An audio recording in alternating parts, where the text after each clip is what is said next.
السلام علیکم۔ سلطان اور ایران کا بادشاہ۔ حضرت سلطان محمود غزنوی رحمۃ اللہ علیہ کے پاس ایران کا بادشاہ اپنے سفیر کے ساتھ ملاقات کے لیے آیا ہوا تھا۔ سارا دن سلطنت کے امور پر تبادلہ خیال میں گزر گیا۔ رات کے کھانے کے بعد ایرانی بادشاہ اور سفیر کو مہمان خانے میں آرام کرنے کی غرض سے بھیج دیا گیا۔ سلطان محمود غزنوی رحمۃ اللہ علیہ خود بھی مہمان خانے میں ہی ایک الگ خیمے نما کمرے میں ٹھہرے تاکہ مہمانداری میں کوئی کمی نہ رہ جائے۔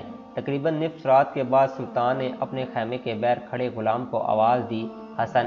اس نے پانی کا لوٹا اور خمرچی اٹھائی اور خیمے میں داخل ہو گیا۔ ایرانی بادشاہ بڑے حیرت سے اپنے کمرے کے پردے سے یہ منظر دیکھ رہا تھا اور ساتھ ہی ساتھ سلطان محمود غزنوی رحمۃ اللہ علیہ کے غلام حسن کا باہر آنے کا منتظر بھی تھا، جیسے کوئی سوال اسے بے چین کیے ہوئے تھا۔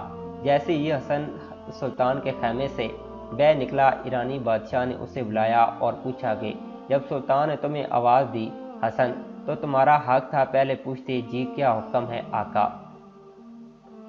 تم بنا پوچھے ہی پانی کا لوٹا اور خمرچی لے کر سلطان کے خیمے میں چلے گئے، ہو سکتا ہے کہ سلطان کسی اور چیز کا طلب ہو۔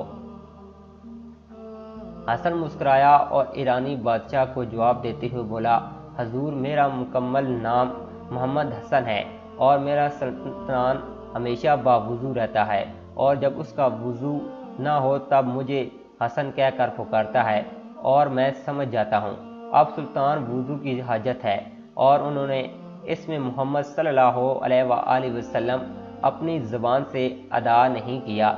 آج تک میرے سلطان نے بغیر وضو کے مجھے حسن کہہ کر نہیں پکارا۔ اللہ اکبر!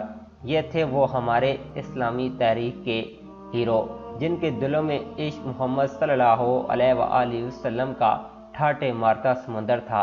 کافر اور مشرک ان کا نام سن کر کانپتے تھے۔ جب تک مسلمان بادشاہوں کے ہاتھوں میں قرآن و حدیث اور صفیہ کا دامن تھا تب ان کا غلبہ بھی تھا۔